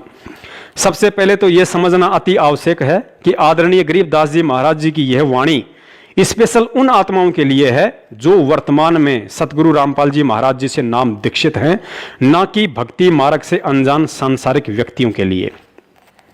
महाराज जी ने समझाया कि जो व्यक्ति पूर्ण तत्वदर्शी संत से ज्ञान समझकर उन्हें अपना सतगुरु धारण कर चुका है तथा नियमानुसार चरणा अमृत भी पी रहा है, और इसके बावजूद भी यदि वह भगत अपने सतगुरु को केवल एक संत और परमात्मा किसी अन्य को मानता है तो वह व्यक्ति भले ही पूर्ण तत्वदर्शी संत की शरण में है, सत भक्ति मंत्रों का जाप भी कर रहा है और चरणा अमृत भी पी रहा है, लेकिन अंत में शरीर छोड़ने के बाद सतलोक की नहीं बल्कि कुत्ते की योनि प्राप्त करेगा। और इसमें कोई संशय नहीं है कि आज पूर्ण तत्वदर्शी संत सतगुरु रामपाल जी महाराज जी से तत्व ज्ञान लेकर तथा उनसे नाम दीक्षा प्राप्त करके रोजाना चरणा अमृत का सेवन करने वाले 90% वे भगत भाई बहन जो हर साल कबीर प्रगट दिवस मनाते हैं, सारे के सारे अभी भी इतने प्रमाण देखकर कबीर प्रगट दिवस मनाने वाली अपनी महाभूल के लिए सतगुरुदेव जी से हृदय से दंडवत समायाचना नहीं की तो मरणोपरांत फिलहाल कुत्ते का ही शरीर प्राप्त करने की दिशा में आगे बढ़ रहे हैं। पुण्यात्माओं, भले ही ये बात आपको बुरी लगे लेकिन यही सत्य है, क्योंकि ये विचार आदरणीय गरीबदास जी महाराज जी के हैं जो 100% सत्य हैं, और यही विचार उस समय 100% से 1000% सत्य हो जाते हैं जब पूर्ण तत्वदर्शी संत सतगुरु रामपाल जी महाराज जी गरीबदास जी महाराज जी की इस वाणी का ज्यों का त्यों अपने शब्दों में समर्थन कर देते हैं। तो अपने भ्रम निवारण के लिए देखिए, स्वयं सतगुरु रामपाल जी महाराज जी द्वारा सन 2013 में रचित एक पुस्तक यथार्थ भक्ति बोध का सरलार्थ के पेज नंबर 48 पर वाणी संख्या 10 में वाणी है, कबीर गुरु को मानुष जो गिने, करे चरणामृत को पान, ते नर नरक में जावेंगे, जन्म जन्म होए समान। और सरलार्थ में पूज्य गुरुदेव जी ने लिखा है, जो सतगुरु तत्वदर्शी है उसको परमात्मा तुल्य ही मानना चाहिए। यदि साधक ने गुरु धारण कर रखा है और नियमानुसार चरणा अमृत भी पी रहा है और गुरु जी को केवल संत रूप में देखता है और परमात्मा अन्य मानता है तो वह शिष्य पार नहीं हो सकता है। पार नहीं हुआ तो श्वान यानी कुत्ते आदि के शरीर प्राप्त करेगा। कलयुग की इस पिछली पीढ़ी में देखा देखी भेड़ चाल में मस्त होकर कबीर प्रगट दिवस मनाने वाली आत्माओं से प्रार्थना है, सतगुरु रामपाल जी महाराज जी द्वारा किए गए इस वाणी के सरलार्थ की बीच वाली 2 लाइनों पर जमकर आंखें टिका दो। स्थूल शरीर वाली आंखों को नहीं, बल्कि और 2 अन्य तत्व ज्ञान वाली आंखों को, जो हमें सतगुरुदेव से ज्ञान मिलने के बाद प्राप्त हुई है। यहां गुरुजी स्पष्ट कह रहे हैं, यदि साधक ने गुरु धारण कर रखा है और नियमानुसार चरणामृत भी पी रहा है और गुरु जी को केवल संत रूप में देखता है और परमात्मा अन्य मानता है, तो वह शिष्य पार नहीं हो सकता। पार नहीं हुआ तो श्वान यानी कुत्ते आदि के शरीर प्राप्त करेगा। अब समझदार भगत स्वयं विचार कर ले कि पूर्ण तत्वदर्शी संत सतगुरु रामपाल जी महाराज जी से तत्व ज्ञान लेकर और ये भली बाती जानकर कि तत्वदर्शी संत की भूमिका स्वयं परमात्मा कबीर साहिब ही करते हैं, इसके बावजूद भी संत या गुरु रूप में प्रकट परमात्मा के अलावा यदि भगत किसी अन्य को परमात्मा मानकर उनका प्रगट दिवस मनाता है, तो यहां स्पष्ट है कि वह भगत अभी भी अपने सतगुरु को केवल एक संत और परमात्मा किसी अन्य को अर्थात उसी को मानता है जिसका वह प्रगट दिवस मनाता है। तो आदरणीय गरीबदास जी महाराज जी की इस वाणी और सतगुरु रामपाल जी महाराज जी के द्वारा इस वाणी के सरलार्थ अनुसार निश्चय ही ऐसा भगत शरीर छोड़ने के बाद कुत्ते की योनि प्राप्त करने वाला है। दास ये नहीं कह रहा कि कबीर जी परमात्मा नहीं है, परमात्मा तो सकल सृष्टि में अकेले कबीर साहिब ही हैं। लेकिन यदि वह कबीर आज आपके गुरु का रूप धारण करके आपके सामने प्रत्यक्ष है, तो फिर उसी कबीर की 650 साल पुरानी एक फोटो को परमात्मा मानकर उसका प्रगट दिवस मनाना क्या आपके द्वारा अपने ही गुरु की तौहीन नहीं है? पुण्यात्माओं, गुरु और परमात्मा के बीच के इस भेद को मिटाने के लिए ही वह परमात्मा इस पृथ्वी पर सतगुरु बनकर तत्व ज्ञान की बारिश करता है, ताकि आप और हम उन्हें आसानी से पहचान लें कि गरीब निर्गुण सरगुण एक है, दूजा ब्रह्म विकार, निर्गुण साहिब आप हैं और सरगुण संत विचार। अर्थात निर्गुण रूप में सतलोक में विराजमान वह कबीर परमात्मा उस समय सरगुण अवस्था में आ जाता है जब वह अपनी आत्माओं को तत्व ज्ञान देने के लिए पृथ्वी आदि लोक लोकांतरों पर एक संत या गुरु की भूमिका में तत्व ज्ञान प्रचार करता है।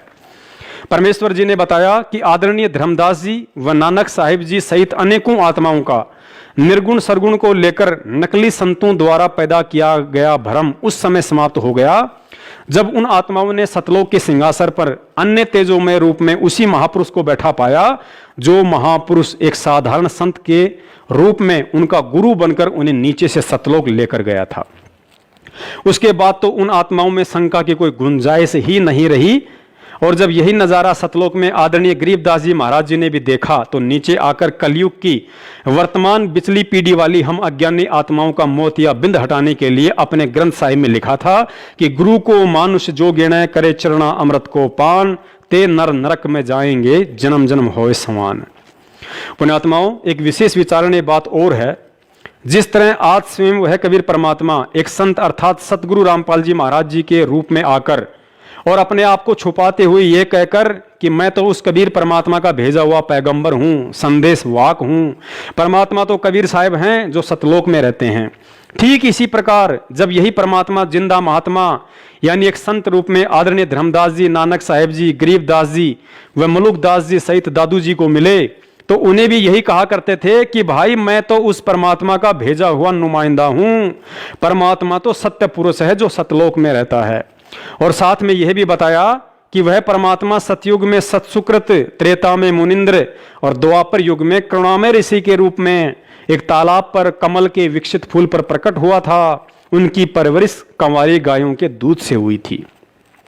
लेकिन इसके बावजूद उन आत्माओं ने कभी भी ऋषि करुणामय, ऋषि मुनिंद्र का प्रगट दिवस नहीं मनाया, क्योंकि सतलोक देखने के बाद जैसा कि पहले ही बताया जा चुका है कि उन सभी आत्माओं का भ्रम निवारण हो चुका था कि कौन मुनिंद्र और कौन करुणामय।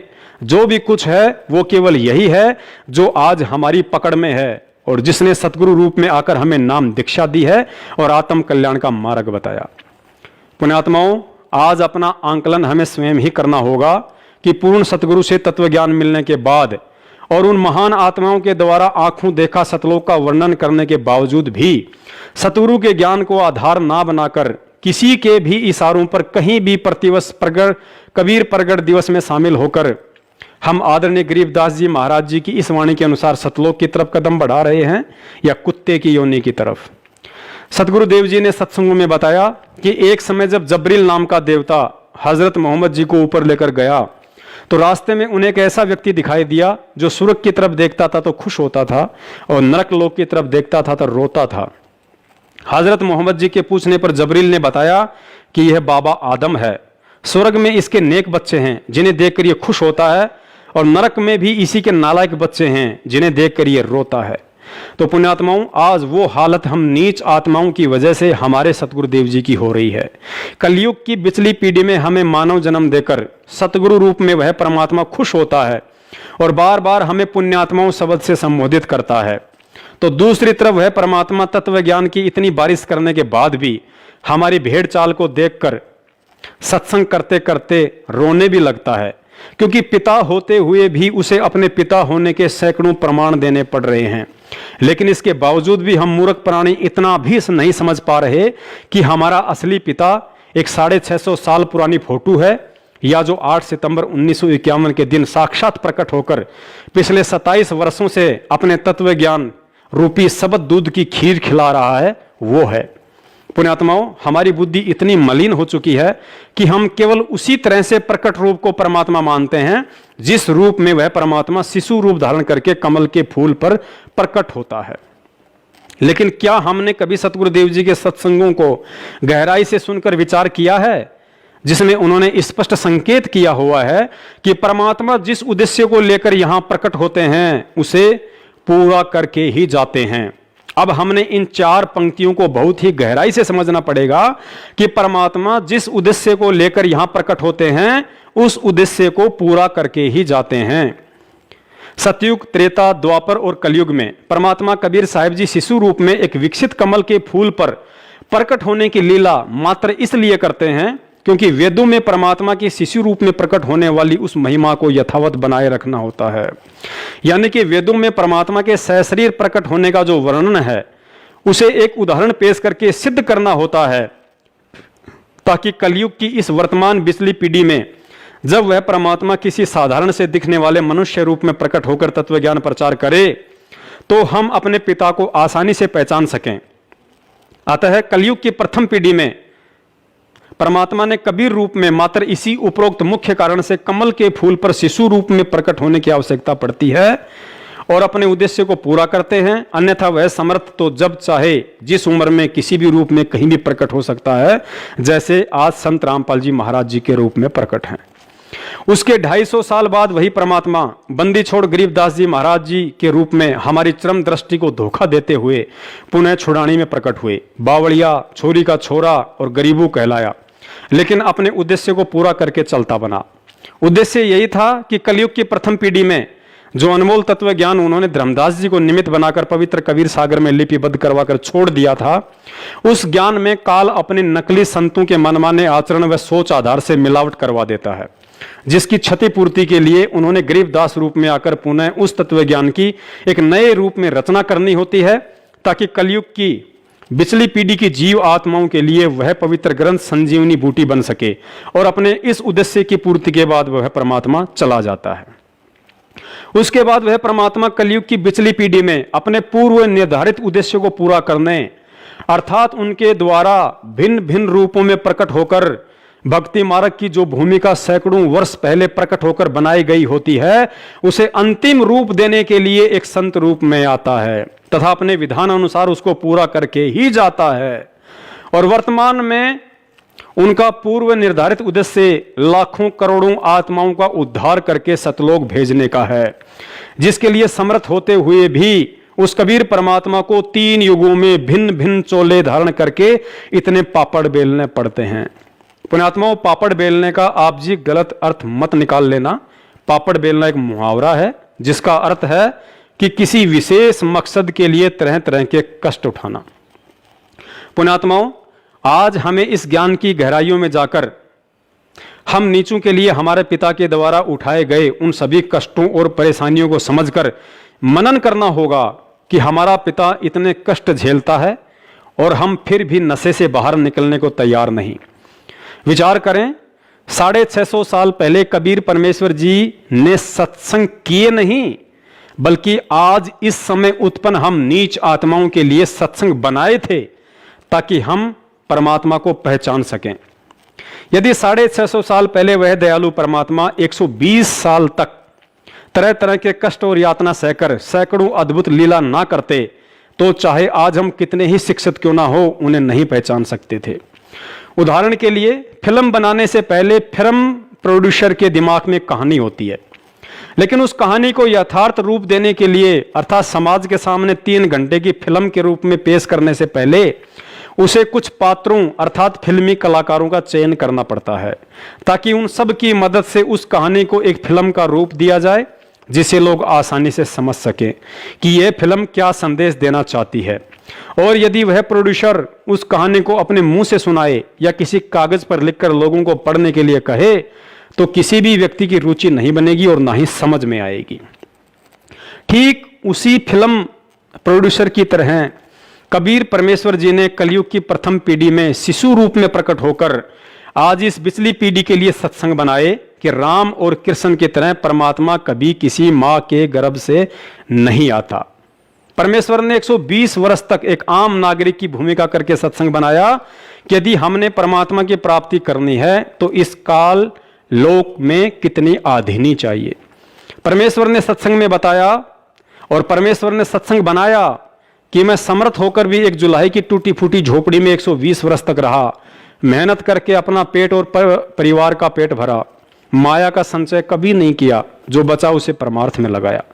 परमेश्वर जी ने रविदास जी, गणिका माई, अर्जुन सरजुन, जीवा दत्ता, नानक जी, धर्मदास जी, मलुकदास जी, राजा बीर सिंह, बिजली खान पठान, सिकंदर लोधी आदि सैकड़ों आत्माओं को अपनी कहानी का पात्र बनाकर 650 साल पहले एक सत्संग रूपी फिल्म बनाई।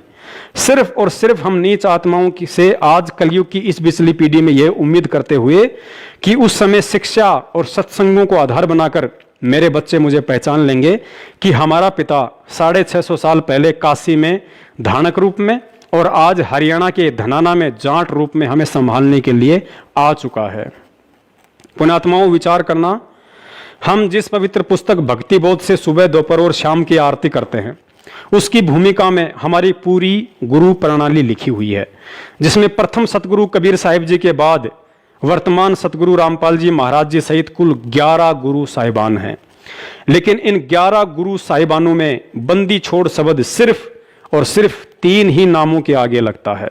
प्रथम बंदी छोड़ कबीर साहिब जी, दूसरा बंदी छोड़ गरीबदास जी महाराज जी, और तीसरा आज हम अपने पूज्य गुरुदेव सतगुरु रामपाल जी महाराज जी के लिए बंदी छोड़ शब्द का प्रयोग करते हैं, क्योंकि बंदी छोड़ शब्द इस सृष्टि में सिर्फ उसी नाम के साथ लगता है जो स्वयं पूर्ण परमात्मा हो। पुण्यात्माओं, पूज्य गुरुदेव संत रामपाल जी महाराज जी को और गहराई से समझने के लिए देखिए सन 2013 में बरवाला आश्रम में काल प्रेरित सतलोक आश्रम मैनेजमेंट हरियाणा के मुखियों द्वारा रचित पुस्तक मानवता का गिरता हास तथा विकास, और दूसरी पुस्तक है भोगेगा अपना किया रे। निसंदेह ये दोनों पुस्तकें परम पूज्य सतगुरु रामपाल जी महाराज जी के दिशा निर्देशन में इन मनवस लोगों के द्वारा ही लिखी गई थी। लेकिन इस पुस्तक के माध्यम से सतगुरुदेव जी ने जो बात सतलोक आश्रम मैनेजमेंट हरियाणा और संगत को समझानी चाहिए थी, उस गूढ़ बात को ना ही तो उस समय काल प्रेरित सतलोक आश्रम मैनेजमेंट समझ पाया और ना ही बेचारी भोली संगत। अतः आज परमेश्वर जी मुझ तुच्छ दास को निमित्त बनाकर इस पुस्तक में लिखे गूढ़ संकेतों को संगत तक पहुंचा रहे हैं, और इन सांकेतिक प्रमाणों को देखने के बाद सन 2014 से पहले नाम उपदेशी भगत भाई बहनों में यदि जरा भी समझ होगी तो सिर पर हाथ रखकर थप्पियां मारेंगे और कहेंगे कि ज्ञान को आधार ना बनाकर सन 2014 के बाद से किन मूर्खों के संपर्क और बहकाव में आकर असली जीते जागते कबीर को भुलाकर रोहतक और जबलपुर में कागज के कबीर का प्रगट दिवस मनाकर तथा कुपात्रों को दान और अनमोल समय देकर क्यों हमने अपने कर्म फोड़े, क्योंकि हमारी इस करनी से हमारे सतगुरु दुखी हुए हैं और कहते हैं कि जिन बातों से गुरु दुख पावे तिन बातों को दूर भगावे। देखिए प्रमाण, पुस्तक मानवता का गिरता हास तथा विकास के पेज नंबर 58 पर, जहां काल प्रेरित लेखक सतलोक आश्रम मैनेजमेंट वाले स्वयं अपनी लेखनी से लिखते हैं कि सत्य पुरुष का वर्तमान अवतार अर्थात हरि अवतार संत रामपाल दास जी महाराज भी परमेश्वर अर्थात परम अक्षर ब्रह्म के उन अवतारों में से एक हैं जो आध्यात्मिक ज्ञान के द्वारा अधर्म का नाश करते हैं। पुण्यात्माओं, अब इन 4 लाइनों में सतगुरुदेव जी ने बहुत ही गहरा संकेत कर दिया है कि मैं कौन हूं, लेकिन ये काल प्रेरित लोग समझ ही नहीं सके और आज तक संत रामपाल जी महाराज जी के साथ एक सामान्य संत की तरह व्यवहार करते हुए केवल कबीर प्रगट दिवस की ही डफली पीटते रहे। यहां लिखा है कि संत रामपाल दास जी महाराज भी परमेश्वर अर्थात परम अक्षर ब्रह्म के उन अवतारों में से एक है जो आध्यात्मिक ज्ञान के द्वारा अधर्म का नाश करते हैं।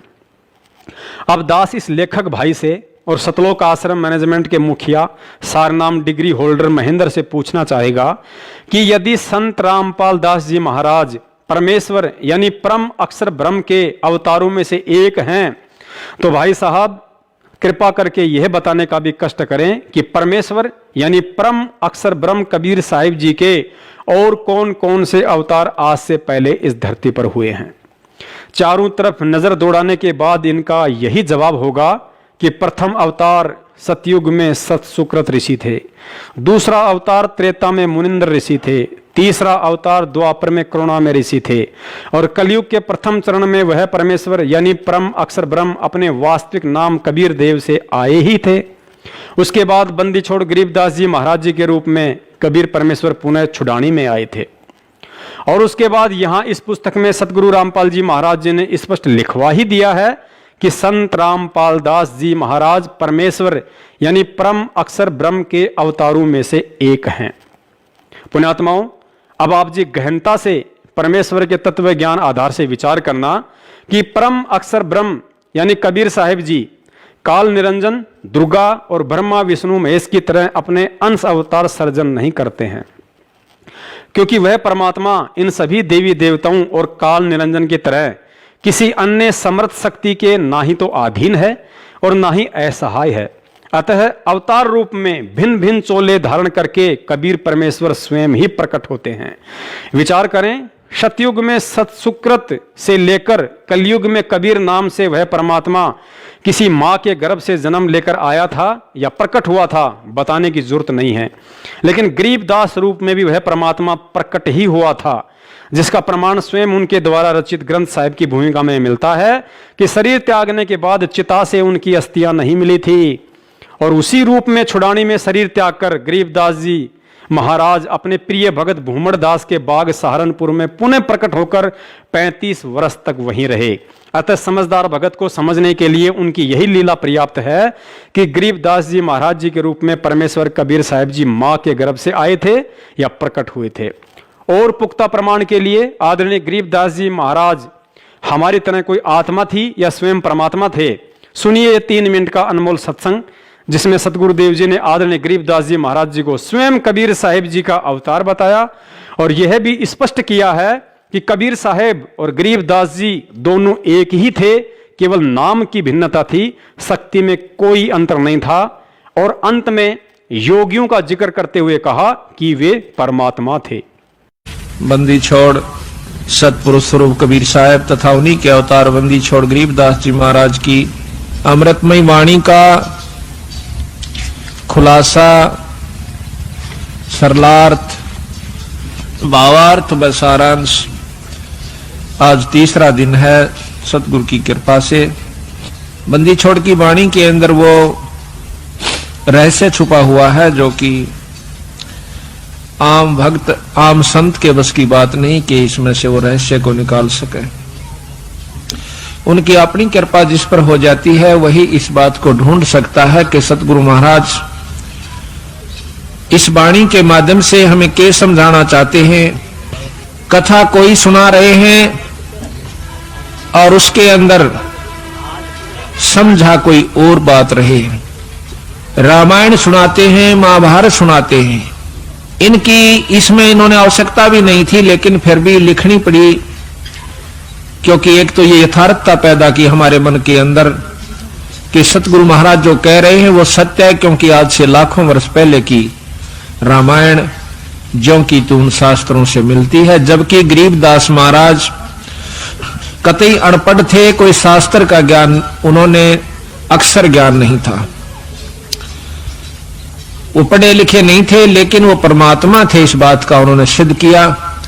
आज से लाखों वर्ष पहले कि जो भी घटनाएं घटी और जो शास्त्र प्रमाण देते हैं हिंदू और मुसलमान धर्मों के, वो ज्यों के त्यों बंदी छोड़ ने लिखवाए, ये प्रमाण करने के लिए कि मैं जो कह रहा हूं वो सत्य है। यही कबीर साहब ने लाखों वर्ष पहले की, और साथ में योगियों की वो उपलब्धियां जो कि युग बीत जाते हैं उनको जब प्राप्त होती है, वो ज्यों की त्यों बंदी छोड़ने सारा कुछ इसके अंदर वर्णन करके दिया।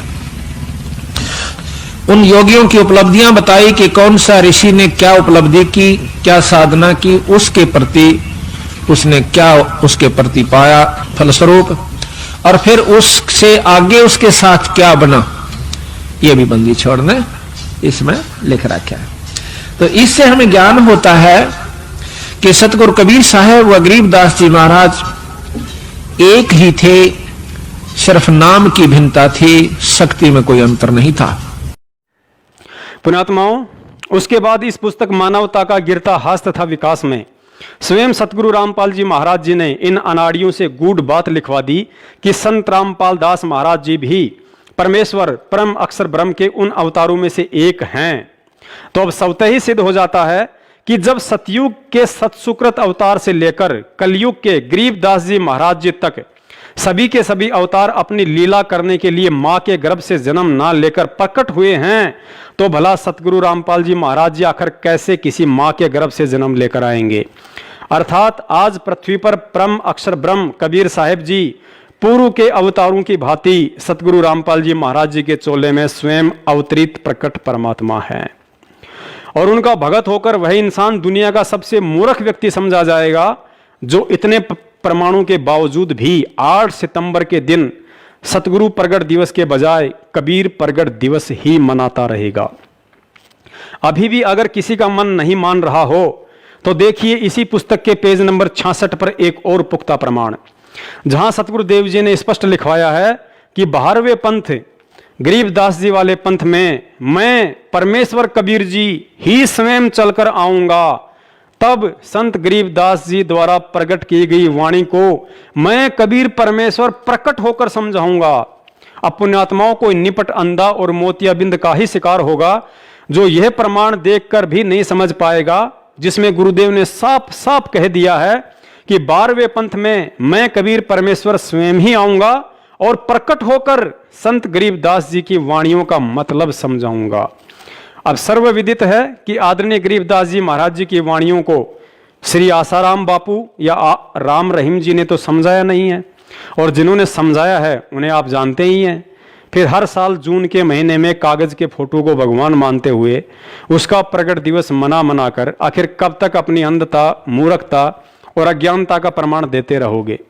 क्योंकि आप जिस दाढ़ी मूंछ वाली फोटो को परमेश्वर का असली स्वरूप मान रहे हो, यह आपकी मूर्खता है, जिसके विषय में गुरुजी स्वयं कह चुके हैं कि आप जो चित्र देख रहे हैं यह प्रभु का वास्तविक चित्र नहीं है।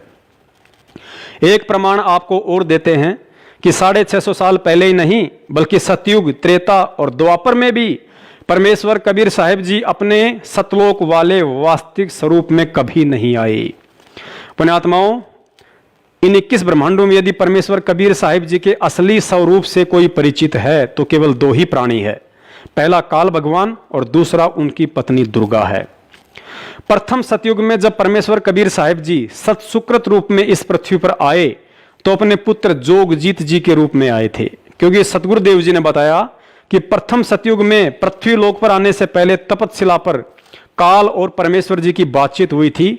तो परमेश्वर जी अपने पुत्र जोगजीत जी के रूप में थे और कहा था कि मैं पिताजी के आदेश से नीचे जाऊंगा और तेरा भांडा फोड़ करूंगा कि तू भगवान नहीं है। अतः सिद्ध हुआ कि सतयुग में सतसुकृत ऋषि वाला रूप भी परमेश्वर का असली स्वरूप नहीं था। उसके बाद कलयुग में परमेश्वर जी जिस कबीर रूप में आए थे वह भी उनका असली स्वरूप नहीं था, क्योंकि जब परमेश्वर कबीर साहिब जी मगर से सशरीर सतलोक जा रहे थे तो दुर्गा ने उन्हें कोई सामान्य संत समझकर अपने जाल में फंसाने की पुरजोर कोशिश की। उनके सामने शादी तक का प्रस्ताव भी रख दिया कि मैं आपकी पत्नी बनकर रहूंगी। पुण्यात्माओं, अब विचार करो, आज जिस मूर्खता के चलते लाखों की संख्या में काल एजेंट सतलोक आश्रम मैनेजमेंट वालों के मनमाने आचरण को उत्तम समझकर संगत कहीं भी भीड़ इकट्ठा करके कबीर परमेश्वर जी के जिस दाढ़ी मूंछ वाले स्वरूप की फोटो का प्रकट दिवस मनाकर अपने आप को धन्य समझ रही है। यदि कबीर साहिब जी का वह रूप उनका असली रूप होता तो दुर्गा उन्हें पहचान लेती और हो सकता है डर के मारे उसका कलेजा भी फट जाता, क्योंकि ऊपर पहले ही बताया जा चुका है कि 21 ब्रह्मांड में कबीर साहिब जी के सतलोक वाले असली स्वरूप से यदि कोई परिचित है तो केवल काल और दुर्गा दो ही हैं। और यदि फिर भी आप लोगों ने फोटो का ही प्रकट दिवस मनाकर वर्तमान के जीते जागते कबीर सतगुरु रामपाल जी महाराज जी को अपनी नासमझी के चलते दुखी करना ही है, तो भाई फिर दुखी करने में कमी क्या छोड़नी? फिर तो सतसुकृत ऋषि का भी प्रकट दिवस मनाओ, क्योंकि वे भी एक तालाब में विकसित कमल के फूल पर ही प्रकट हुए थे। उनकी भी परवरिश कंवारी गायों के दूध से ही हुई थी। फिर तो मुनिंद्र ऋषि का भी प्रकट दिवस मनाओ, क्योंकि वे भी एक तालाब में विकसित कमल के फूल पर ही प्रकट हुए थे और उनकी भी परवरिश कंवारी गायों के दूध से हुई थी। फिर तो करुणा में ऋषि का भी प्रकट दिवस मनाओ, क्योंकि वे भी एक तालाब में विकसित कमल के फूल पर ही प्रकट हुए थे और उनकी भी परवरिश कंवारी गायों के दूध से हुई थी। फिर तो परमेश्वर कबीर साहिब जी के 2 साल की उम्र वाले उस प्रकट रूप का भी प्रकट दिवस मनाओ जो रूप उन्होंने रामानंद जी को उस समय दिखाया था जब वे सुबह सुबह गंगा नदी पर स्नान करने के लिए जा रहे थे। फिर तो परमेश्वर कबीर साहिब जी के उस रूप का भी प्रकट दिवस मनाओ जिस समय उन्होंने केशव बंजारे के रूप में सशरीर प्रकट होकर 18 लाख लोगों के लिए काशी में भंडारे की व्यवस्था की थी। फिर तो परमेश्वर के उस सुपच सुदर्शन रूप का भी प्रकट दिवस मनाओ जिस रूप में प्रकट होकर उन्होंने पांडवों की यज्ञ सफल की थी। फिर तो परमेश्वर कबीर साहिब जी के उस बरहा अर्थात सुवर रूप का भी प्रकट दिवस मनाओ जिस रूप में प्रकट होकर उन्होंने शंखासुर के द्वारा वेदों को समुद्र में डुबोने से बचाया था। फिर तो परमेश्वर के उस रूप का भी प्रकट दिवस मनाओ जिस बांदी रूप में प्रकट होकर उन्होंने राजा अब्राहिम सुल्तान की सेज पर सोने के कारण 3 कोरड़े खाए थे। फिर तो परमेश्वर के उस रूप का भी प्रकट दिवस मनाओ जिस नरसिंह रूप में प्रकट होकर उन्होंने प्रहलाद भगत की रक्षा की थी। फिर तो परमेश्वर जी के उस श्री कृष्ण रूप का भी प्रकट दिवस मनाओ जिस समय उन्होंने पीपा और सीता के लिए समुद्र में द्वारिका और बाल गोपाल रचे तथा स्वयं श्री कृष्ण रूप बनाकर उनके साथ 7 दिन तक वहीं रहे। फिर तो परमेश्वर जी के उस सिंह रूप का भी प्रकट दिवस मनाओ जब उन्होंने दिल्ली के दरबार में पीलवान, हाथी और सिकंदर लोदी को दर्शन दिए थे। फिर तो परमेश्वर के उस पार्वती रूप का भी प्रकट दिवस मनाओ जिस रूप में प्रकट होकर उन्होंने भस्मागिरी को भस्म किया था और फिर विष्णु रूप धारण करके शंकर भगवान को भस्मासुर की राग दिखाकर भयमुक्त किया था, अर्थात उस विष्णु वाले रूप का भी प्रकट दिवस मनाओ। फिर तो परमेश्वर के उस मालन रूप का भी प्रकट दिवस मनाओ जिस रूप में प्रकट होकर उन्होंने राजा अब्राहिम सुल्तान को एक बेर के झगड़े पर थप्पड़ मारा था। और भी लाखों करोड़ों रूप में वह परमेश्वर इस पृथ्वी पर प्रकट होता रहता है। अतः एक अकेले कबीर रूप का प्रकट दिवस मनाने वाले 80% भोली आत्माओं से प्रार्थना है आप बारी बारी परमेश्वर के इन सभी उपरोक्त प्रकट रूपों का प्रकट दिवस मनाओ ताकि तुम्हारी नादानी और नासमझी पर आज वर्तमान में प्रकट वह परमेश्वर बाबा आदम की तरह कबीर प्रकट दिवस मनाने वालों को देखकर दुखी हो और सतगुरु प्रकट दिवस मनाने वालों को देखकर प्रसन्न हो। तो पुण्यात्माओं, अब दास अपनी वाणी को विश्राम देता है। कहने को तो परमेश्वर की महिमा के विषय में दास के पास इतना मटेरियल है कि जीवन समाप्त हो सकता है, लेकिन शब्द नहीं। लेकिन इस बात का निष्कर्ष सिर्फ दास के कहने और आपके सुनने तक ही सीमित नहीं है। दास तो पिछले वर्ष से ही सतगुरु प्रकट दिवस मना रहा है, क्योंकि आने वाले समय में तो पूरी दुनिया ही सतगुरु का प्रकट दिवस मनाएगी। आम व्यक्ति भी इस बात से भली भांति परिचित हो जाएगा कि संत रामपाल जी महाराज जी ही असल में कबीर परमात्मा है। लेकिन असल में उनका प्रकट दिवस मनाना तो आज है, और आज केवल वही आत्मा उनका प्रकट दिवस मना सकती है जिसने इस भक्ति मार्ग पर ज्ञान को आधार बनाकर चलना सीख लिया होगा। वरना उल्लू के लिए तो सदा दिन में ही रात और रात ही दिन होता है। अंत में अपनी वाणी को विश्राम देते हुए दास एक और ऐसा प्रमाण देता है जिसे आधार बनाकर आसानी से समझा जा सकता है कि सतगुरु रामपाल जी महाराज जी कौन हैं, स्वयं कबीर परमात्मा हैं या कबीर साहिब जी के भेजे हुए कोई संदेश वाहक हैं। आप जिन्हें सतगुरुदेव जी के मुख कमल से सैकड़ों बार सत्संगों में सुना होगा कि परमात्मा ने किन किन आत्माओं को सतलोक दिखाया और फिर वापस पृथ्वी पर छोड़ा और अपना गवाह बनाया, लेकिन एक बार भी आपने उनके मुख कमल से यह कहते हुए नहीं सुना होगा कि कबीर परमात्मा ने मुझ रामपाल दास को भी सतलोक दिखाया और फिर वापस पृथ्वी पर छोड़ा। तो पुण्यात्माओं, जिसने सतलोक ही नहीं देखा तो फिर सतलोक का वर्णन कैसे कर सकता है। लेकिन फिर भी सतगुरु रामपाल जी महाराज जी सतलोक के दृश्य का हूबहू वर्णन करते हैं, क्योंकि वे स्वयं परमात्मा हैं और परमात्मा अपनी शक्ति से जिसे चाहे सतलोक के दर्शन करवा सकता है। लेकिन उन्हें कोई सतलोक के दर्शन करवा सके ऐसा तो कोई पृथ्वी पर जब से ये बनी है तब से पैदा ही नहीं हुआ। अतः यह स्वतः ही सिद्ध हो जाता है कि आज परमात्मा स्वयं हमारे सतगुरु बनकर पृथ्वी पर विद्यमान हैं। अब जिन जिन आत्माओं को इस वीडियो के माध्यम से ये अच्छे से समझ में आ गया है कि वास्तव में असली कबीर तो स्वयं मेरा सतगुरु ही है और मैं अज्ञानता में एक कागज की फोटो को कबीर समझकर उसका प्रगट दिवस मनाते हुए प्रतिवर्ष अपने आप को धन्य समझ रहा था, तो उन आत्माओं का अब यही प्रश्न हो सकता है कि 8 सितंबर 2020 के दिन सतगुरु प्रगट दिवस मनाना कैसे है। तो ये बहुत ही साधारण और सरल सा तरीका है। जैसे हम पहले कबीर प्रगट दिवस मनाते थे या मनाते हुए देखा करते थे, ठीक उसी तरह मनाना है। ना कोई भीड़ भाड़, ना कोई जमघट, ना कोई दिखावा, ना कोई विशेष आडंबर। 8 सितंबर के दिन हम सब ने अपने घर पर ही सतगुरु प्रगट दिवस मनाना है। यदि आसपास रहने वाले भगत भाई बहन किसी एक भगत के घर पर इकट्ठा होकर मनाना चाहें तो उसमें कोई दोष नहीं है। हमने किसी भी रंग का स्वच्छ कपड़ा एक टेबल या किसी रखने योग्य जगह पर बिछाकर उसके ऊपर परम पूज्य सतगुरुदेव जी की छवि अर्थात फोटो को रखना है। प्रतिदिन की तरह देसी घी का दीपक लगाना है। दीपक में घी आप जी अपनी आर्थिक स्थिति अनुसार चाहे जितना डाल सकते हैं, लेकिन मन में 1.25 किलो या 5.25 किलो का संकल्प लेकर घी डालना ऐसा कोई विधान नहीं है। यदि ऐसा कोई करता है तो वह मनमाना आचरण है। आटे या सूजी का सतगुरुदेव जी को भोग लगाने के लिए देसी घी में हलवा राम बनाना है। हलवा राम आप जी परिवार के मेंबर या सतगुरु प्रगट दिवस में आए हुए भक्तों की संख्या के आधार पर बनाएं। हलवा राम बनने के बाद आप जी उसे किसी भी रंग के साफ कपड़े से ढक दें। उसके बाद सभी भगत भाई बहन सर्वप्रथम मंगलाचरण करें। वह उसके बाद आया है बंजारा केशव आया है, ये शब्द पढ़ते हुए हलवा राम को वहां से नंगों पैरों उठाकर जहां आपने दरबार लगा रखा है वहां पर या आसपास स्वच्छ जगह पर रख दें। उसके बाद भोग की बड़ी आरती जो आपको YouTube पर 39 मिनट से लेकर 42 मिनट तक की मिलती है, उसे अपने मोबाइल में डाउनलोड करके चला दें। आरती संपूर्ण होने के बाद सतगुरुदेव जी का सत्संग 1 घंटा, 2 घंटा या 3 घंटा जैसी भी आपकी श्रद्धा और समय है उस अनुसार प्रेम पूर्वक बैठकर सुने। उसके बाद हलवा राम का प्रसाद वितरित करें। हलवा राम यदि चाहें तो सत्संग से पहले भी वितरित कर सकते हैं। उसके बाद भंडारे के लिए जो भी भोजन बना है उसे एक थाल में रखकर ऊपर से स्वच्छ कपड़े से ढककर दरबार के आगे रख दें। बाद में सभी को भंडारा करवाएं। भोग की आरती का समय रात्रि 12 बजे से लेकर दिन के 12 बजे तक आप जी अपने व आने वाले भगत भाइयों की सुविधा अनुसार रख सकते हैं। 10 बजे या 11 बजे ही भोग लगेगा ऐसा कोई ज़रूरी नहीं होता है, ऐसा कोई विधान भी नहीं है, क्योंकि यह सहज भक्ति मार्ग है।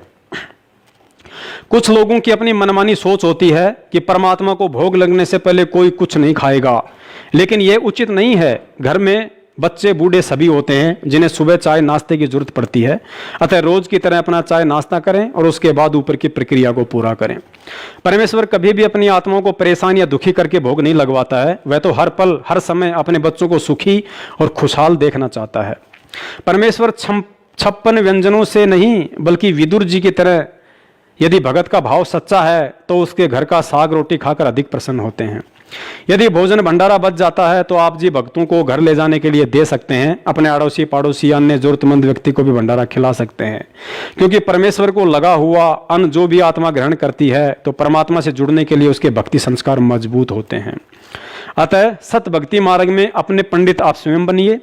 इन क्रियाओं के लिए हमें सतलोक आश्रम मैनेजमेंट कोई कोऑर्डिनेटर या किसी नामदान संचालक या किसी अन्य भगत के भरोसे नहीं रहना है। जिस प्रकार ज्योति हवन और पाठ के लिए हम अज्ञानता में सतलोक आश्रम मैनेजमेंट के भरोसे रहकर अपनी मूर्खता का प्रमाण दे रहे थे, क्योंकि हवन के विषय में सतगुरुदेव जी ने स्पष्ट संकेत किया हुआ है कि हमने अपना हवन स्वयं ही करना है, किसी के भरोसे नहीं रहना।